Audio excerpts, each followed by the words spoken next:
शहर के पौष इलाके में बना शिखा विला आज मातम में डूबा हुआ था। बाहर मीडिया की गाड़ियां खड़ी थी और अंदर पुलिस वाले कागजी कार्रवाई कर रहे थे। घर के मालिक 60 वर्षीय रामनाथ शर्मा सोफे पर सिर पकड़कर बैठे थे। उनका बीपी बढ़ा हुआ था। उनकी पत्नी शोभा जी रो रो कर बेहाल थी और घर का बड़ा बेटा रचित, जिसने अपनी महत्वाकांक्षाओं के चलते आज ये दिन दिखाया था, वो कोने में अपराधी की तरह खड़ा कांप रहा था। सिर्फ एक शख्स था जो शांत था। वो थी इस घर की बहू शिखा। शिखा रसोई में थी। वो पुलिस वालों के लिए चाय बना रही थी। उसके हाथ नहीं कांप रहे थे। बस उसकी आंखों में एक अजीब सी शून्यता थी। वही शून्यता जो पिछले 7 सालों से उसकी पहचान बन गई थी। अरे, तुम्हें शर्म नहीं आती? शोभा जी ने रसोई में आकर शिखा को झिड़की दी। बाहर पुलिस हमारे घर की कुर्की करने आई है। हमारा सब कुछ लुट गया है और तुम यहाँ चाय बना रही हो? पत्थर दिल हो क्या तुम? शिखा ने बिना पलट कर देखा। अदरक कूटते हुए धीमे स्वर में कहा, माँ जी, वो लोग अपना काम कर रहे हैं। उन्हें चाय पिलाना हमारा संस्कार है और रोने से अगर कर चुक जाता तो मैं अब तक गंगा जमुना बहा चुकी होती। शोभा जी अवाक रह गई। वो वही शिखा थी जिसे वो लोग पिछले 7 सालों से गूंगी और बेजान कहते थे। कहानी 7 साल पुरानी थी। शिखा जब ब्याह कर आई थी तो वो चहकती हुई चिड़िया जैसी थी। रचित और उसका प्यार परवान चढ़ रहा था। लेकिन फिर एक हादसा हुआ। शिखा की पहली और आखिरी प्रेगनेंसी में कुछ कॉम्प्लिकेशंस आए। 8वें महीने में बच्चा पेट में ही मर गया और डॉक्टर को शिखा की जान बचाने के लिए उसका गर्भाशय निकालना पड़ा। उस दिन शिखा अंदर से टूट गई थी। एक औरत के लिए मां न बन पाने का दर्द क्या होता है, ये समाज उसे हर पल याद दिलाता था। लेकिन उससे भी ज्यादा दर्द उसे अपनों ने दिया था। रचित, जो कभी उससे बहुत प्यार करता था, धीरे धीरे उससे दूर हो गया। उसे लगता था कि शिखा अब अधूरी है। घर में हंसी मजाक होता, पार्टियां होती, लेकिन शिखा उनमें कभी शामिल नहीं होती। वो खुद को किताबों और घर के कामों में ही व्यस्त रखती। शर्मा परिवार बहुत रईस था। रचित शेयर मार्केट और क्रिप्टो का किंग माना जाता था। वो अक्सर शिखा का मजाक उड़ाता। तुम क्या जानो शिखा, रिस्क लेना किसे कहते हैं? तुम तो एफडी वाली मेंटेलिटी की हो, डरपोक कहीं की।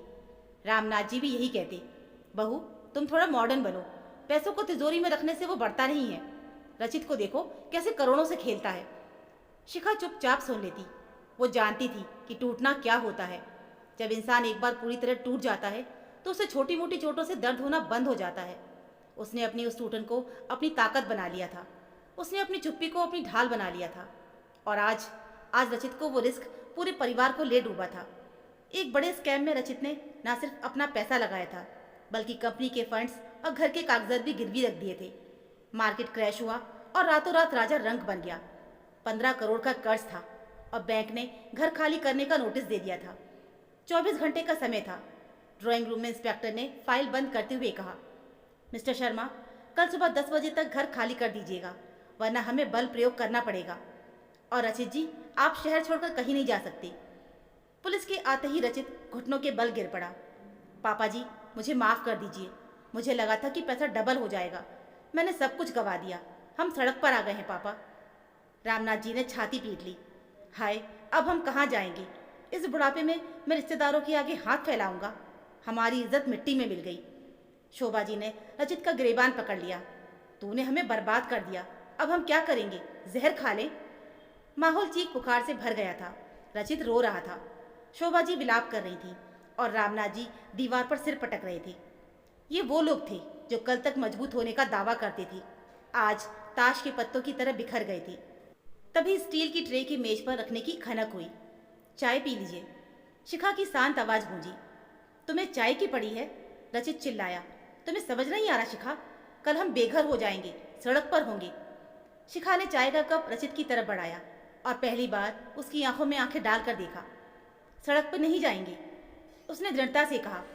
सब ने चौंक कर उसे देखा। शिखा अपने कमरे में गई और एक पुराना घिसा पिटा बैग लेकर आई। वही बैग जिसे देखकर रचित अक्सर चिढ़ता था कि इसे फेंकती क्यों नहीं। उसने बैग को सेंटर टेबल पे पलटा। उसमें से कुछ फाइलें, पासबुक और चाबियां गिरी। ये क्या है?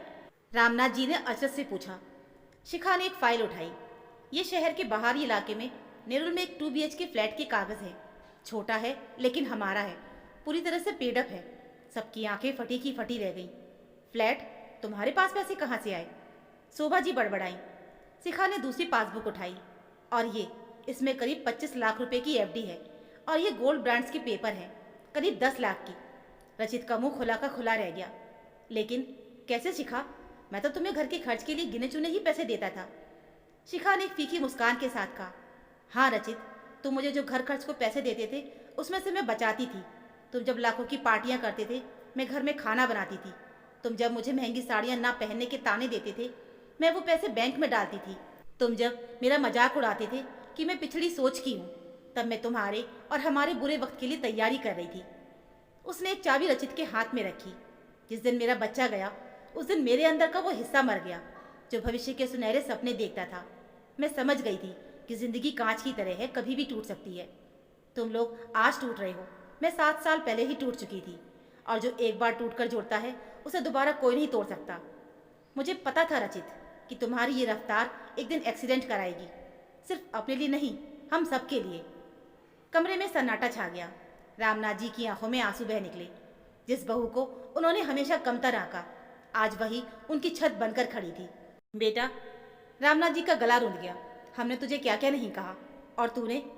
शिखा ने उनके हाथ थाम लिए। पापा जी, घर दीवारों से नहीं उस हौसले से बनता है जो मुसीबत में साथ खड़ा रहे। 15 करोड़ का कर्ज चुकाने में वक्त लगेगा लेकिन हमारे पास छत है, खाने को रोटी है। रचित में काबिलियत है, वो फिर से शुरुआत कर सकते हैं। बस इस बार जुआ नहीं, मेहनत करेंगे। रचित जो अब तक नजरें झुकाए बैठा था उठा और शिखा के पैरों में गिर पड़ा। वो फूट फूट कर रोने लगा। मुझे माफ़ कर दो शिखा, मुझे माफ़ कर दो। मैं तुम्हें अनपढ़ और गंवार समझता रहा। असल में अनपढ़ तो मैं था जो जिंदगी का गणित ही नहीं समझ पाया। तुम सही कहती थी कि मैं हवा में उड़ रहा था और तुम जमीन पर नींव मजबूत कर रही थी। शिखा ने उसे उठाया नहीं, बस उसके सिर पर हाथ फेरा। उठो रचित, अभी रोने का वक्त नहीं, पैकिंग करनी है। कल सुबह 10 बजे से पहले हमें ये महल खाली करना है और अपने घर जाना है। अगली सुबह जब पुलिस और बैंक के अधिकारी आए तो शर्मा परिवार तैयार खड़ा था। कोई ड्रामा नहीं हुआ, कोई चीख पुकार नहीं हुई। रामनाथ जी का सिर ऊंचा था। शोभा जी ने अपनी महंगी साड़ियाँ छोड़ दी लेकिन उनके चेहरे पर सुकून था। और रचित शिखा का हाथ थामे खड़ा था मजबूती से। गाड़ी में बैठते वक्त रचित ने पीछे मुड़कर अपनी आलीशान कोठी को देखा।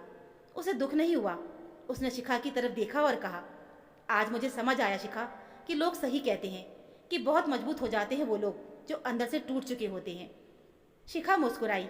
ये मुस्कान 7 साल बाद उसके चेहरे पे लौटी थी। ये मुस्कान जीत की नहीं थी, ये उस संतोष की थी। उसने अपने परिवार को बिखरने से बचा लिया। उसने साबित कर दिया था कि शोर मचाने वाली लहरें सिर्फ किनारों से टकराती हैं लेकिन शांत समंदर ही जहाज को पार लगाता है। उस दिन नेरुल के उस छोटे से फ्लैट में जब उन्होंने पहली बार चाय पी तो वो चाय शिखर विला की किसी भी महंगी चाय से ज़्यादा मीठी थी क्योंकि उसमें शिखा के त्याग, समझदारी और लोहे जैसे हौसले का स्वाद था। शर्मा परिवार ने फिर से शुरुआत की। रचित ने छोटी सी नौकरी शुरू की। शिखा ने टिफिन सर्विस शुरू की। धीरे धीरे कर्ज उतरने लगा लेकिन जो सबसे बड़ी दौलत उन्होंने कमाई वो थी एक दूसरे का सम्मान। अब उस घर में शिखा को गूंगी गुड़िया नहीं बल्कि अन्नपूर्णा और लक्ष्मी कहा जाता था। ये कहानी हमें सिखाती है कि किसी की चुप्पी को उसकी कमजोरी मत समझो। जो इंसान अंदर से टूटता है वो अपने मलबे से एक ऐसा किला बना लेता है जिसे दुनिया का कोई तूफान गिरा नहीं सकता। दोस्तों, अक्सर हमारे परिवारों में खासकर औरतों के मूक त्याग और उनकी दूरदर्शिता को नज़रअंदाज किया जाता है। उन्हें डरपोक या कंजूस कहा जाता है जबकि असलियत में वे ही होती हैं जो पूरे वक्त के लिए सुरक्षा कवच बुन रही होती हैं। शिखा जैसी महिलाएं हर घर में हैं जो बिना श्रेय मांगे खामोशी से घर की नींव थामे रहती हैं। हमें उनकी कद्र तब होती है जब सब कुछ बिखरने लगता है। तो दोस्तों, उम्मीद है आपको ये कहानी ज़रूर पसंद आई होगी। इस कहानी को लेकर आपकी क्या राय है हमें कमेंट में ज़रूर बताइएगा। कहानी अच्छी लगी हो तो प्लीज़ वीडियो को लाइक और चैनल को सब्सक्राइब ज़रूर कर लीजिएगा। मिलते हैं फिर एक और ऐसी नई कहानी के साथ। तब तक के लिए धन्यवाद।